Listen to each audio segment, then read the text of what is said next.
Je peux vous dire que depuis une semaine, nous avons choisi de solliciter une personne qui a beaucoup payé de sa personne, y compris physiquement, qui a payé très cher le prix de son courage et qui est sans doute la personne qui en France connaît le mieux la réalité de l'islam.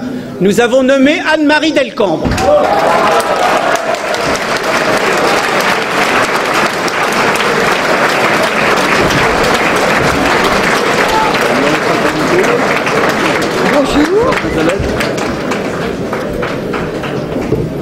Bonjour, et je voudrais, avant de commencer, régler le sort de cette différence entre islam et islamisme.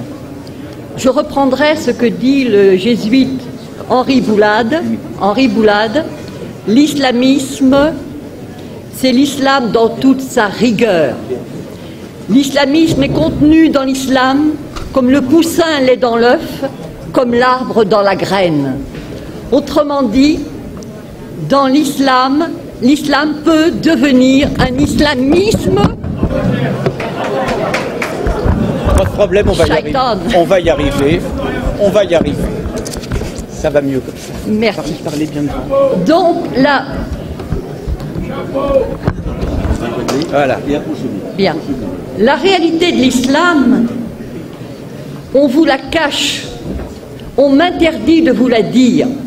Parce que l'islam n'est pas une religion comme le christianisme, ça n'a rien à voir. L'islam est une religion de la loi. L'islam est un droit religieux. Et donc, ce droit religieux prend l'homme depuis le berceau jusqu'à la tombe et dans tous les aspects de sa vie. Que ce soit pour aller aux toilettes, comment faire pour aller aux toilettes, comment faire pour conclure un contrat, comment faire pour faire la prière. Et ça, le chrétien ne peut pas le comprendre. C'est ça la loi islamique. Le chrétien, quand il fait la prière, il est là dans son lit. « Oh Seigneur, faites que je réussisse mon examen. Au nom du Père. » Ah, peut-être il fait le signe de la croix, mais quand il fait froid, il a les mains en dessous de la couverture. Mais pas pour le musulman. Le musulman doit se lever. Le musulman doit se laver. Le musulman doit prendre un tapis de prière. Le musulman ne fait pas la prière n'importe comment, n'importe quand, n'importe où. Et c'est ça la différence. Il ne jeûne pas quand ça lui plaît, il ne fait pas le pèlerinage à la Mecque quand ça lui sied. Non, non, non. Tout comportement obéit à une règle, et toute règle est une règle de comportement. Et donc, ce qui se passe, c'est que les musulmans sont super piégés, super coincés. Ou ils disent la vérité, à savoir que la loi islamique, ce n'est pas seulement les ibadat, c'est-à-dire l'adoration, tout ce qui touche arkan ad-din, les piliers de la religion, mais c'est aussi les mu'amalat, comment traiter dans le public, horizontalement. Alors ils choisissent de mentir, pour ne pas être en quelque sorte jetés dehors. Ils choisissent de mentir qu'il y a un droit pénal, c'est-à-dire que, en fin de compte, la femme adultère est punie de 100 coups de fouet dans le Coran et que nulle indulgence ne vous prenne en leur faveur. Dit bien le Coran, le Coran. Et le prophète, sallallahu alayhi wa sallam, le prophète a demandé que la femme adultère soit lapidée. Une femme qui avait péché est venue voir le prophète. Elle a dit « j'ai péché ». Moi, je me suis dit, oh là là, l'histoire va devenir fantastique. Non, pas du tout. Elle attendait un enfant. Il a dit, retourne, accouche tranquillement. Ensuite, elle est revenue et on l'a lapidée. Et pas n'importe comment. Avec des pierres pas trop grosses, elle serait tuée d'un seul coup. Non, des pierres de grosseur moyenne. La même chose quand on va aux toilettes. Pas des pierres coupantes pour se couper l'anus, bien sûr que non. C'est-à-dire que, si vous voulez, tout est réglementé. La femme adultère, fouettée, après 100 coups de fouet bien donnés, vous ressortez en capilotade. Hein. L'apostasie est punie de mort. La consommation d'alcool de 80 coups de fouet. Le vol, la main coupée. Et dans le fiqh, c'est même la main coupée, le pied inverse, c'est ce qu'on appelle l'amputation croisée. Alors les musulmans, parce que ça fait partie de leurs droits religieux, choisissent de dire non, non, non, non, non, non, nous sommes comme les chrétiens. C'est pareil, les fils d'Abraham, patati, patata. Alors on les accueille. Je leur dis liberté. Oui, oui, oui, oui, liberté. Je leur pose la question. Est-ce que le musulman peut, est-ce que la musulmane peut épouser un non-musulman? Est-ce que le musulman peut se convertir à une autre religion? Est-ce que le musulman peut être athée? Est-ce que le musulman peut être homosexuel? Est-ce que le musulman peut même être célibataire? Car le célibataire est de la pire espèce. Et oui. Est-ce que, pas de monachisme en islam? Alors je ne vous dis pas les curés, les moines, enfin les curés on ne sait pas, mais les moines en tout cas, ils passeraient un mauvais quart d'heure. Et la religion catholique, c'est l'horreur, l'abomination. Ils disent trois. C'est considéré comme un trithéisme. Donc, ils seraient zigouillés. Et quant à la messe, alors là, la messe, le pain est transformé en corps du Christ, mais c'est de l'anthropophagie pour eux. Et boire du vin. C'est-à-dire que tout est quelque chose, horreur, horreur, horreur. Ce sont des moushrikoun, des associateurs, et c'est najas. Najas, c'est-à-dire impureté, saleté, cochonnerie. Alors, liberté, laissez-moi rire, il n'y en a pas. Mais alors, puisque de toute façon le musulman obéit à des règles, il est encerclé, emprisonné, on ne peut pas faire n'importe quoi, on entre dans les toilettes du pied gauche, on mange de la main droite, on ne mange pas n'importe quoi, on ne mange pas n'importe comment. C'est le rôle des fatwas qui vous dit, s'il vous plaît, comment on fait?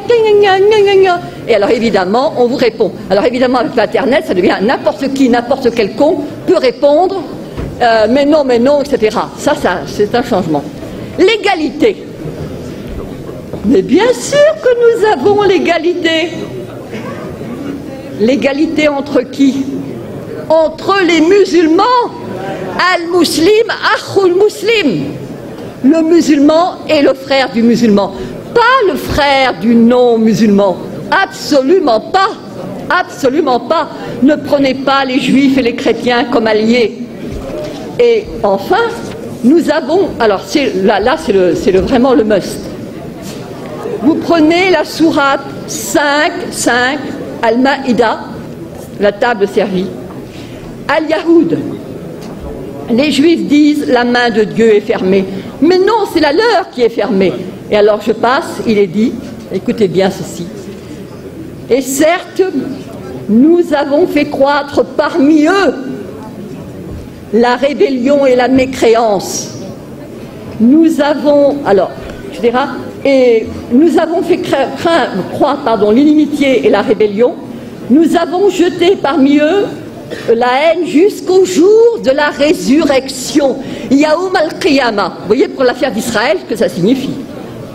Ensuite, il est dit, ce sont les Juifs qui allument la guerre. Ce sont les Juifs qui allument les guerres. Et c'est Dieu qui l'éteint. Et rappelez-vous, il y a eu une fatwa, il y avait eu des émeutes en banlieue, et monsieur Malek Chabel, musulman modéré, a écrit, mais il n'y a pas de guerre sainte en islam. C'est-à-dire, il a dit, en fin de compte, ce sont... il a cité de manière très habile que ce n'étaient pas les musulmans qui allument les guerres. Et tous ceux qui connaissaient le Coran ont compris. Parce que c'est sûr. Mais bien sûr que le problème... Alors, je me suis adressée au recteur de la mosquée de Paris, le charmant Dalil Boubaker. Je lui ai dit, comment trouvez-vous la première sourate du Coran? Il a dit, c'est le paternoster chrétien. J'ai envie de lui dire, alors crétin, le paternoster, alors commençons. Au nom de Dieu, le clément, le miséricordieux, etc. Tais-toi que nous adorons, Iyyaka na'budu wa iyyaka nasta'in, ihdina sirat al-mustaqim, donc guide-nous dans la voie droite. Et alors là commence le suspense. La voie de ceux à qui tu as accordé tes faveurs. Sirat alladhina, voilà, an'amta alayhim. Donc c'est la voie de ceux pour lesquels tu as été généreux. Sirat, alors, Ghayr mardoubi alayhim, la voie de ceux contre qui tu n'es pas en colère. Walad dallin, et ceux qui ne sont pas égarés. Alors moi j'avais apporté un commentaire. Pardon. Vous voulez... Non. Donc j'avais apporté un commentaire et j'ai dit devant tout le monde, évidemment, là vous ne comprenez rien, mais il y a le commentaire qui explique et que tous les musulmans pieux connaissent. Alors je regarde, quels sont ceux à qui Dieu a accordé ses faveurs? Alors je vois al-muslimoun ou al-anbiya, donc les musulmans, les prophètes. Quels sont ceux contre qui Dieu est en colère?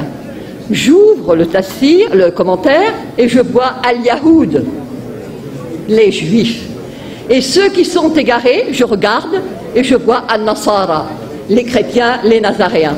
Et je dis, c'est ça votre sourate première, ne paternoster, et nos curés cons qui font du dialogue islamo-crétin.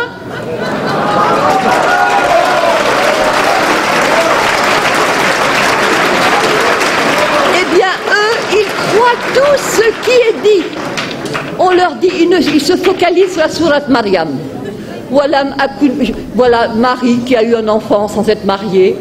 Effectivement, voilà Akun Baria, je ne suis pas une prostituée, patati patata. Alors ça plaît aux chrétiens. D'autant plus qu'on leur sert, les chrétiens sont comme des moines, ils ne s'enflent pas d'orgueil. Lorsque tu leur parles de la sourate Marie, leurs yeux s'emplissent de larmes. Je te dis, magnifique. Et contre qui ils sont? Ben, contre les Juifs. Les Juifs qui, pour eux, Marie n'est pas la mère de Dieu, pour eux, Jésus n'est pas le... Alors, il y a, par rapport à la communauté juive, un danger immense contre lequel je me bats depuis 5 ans.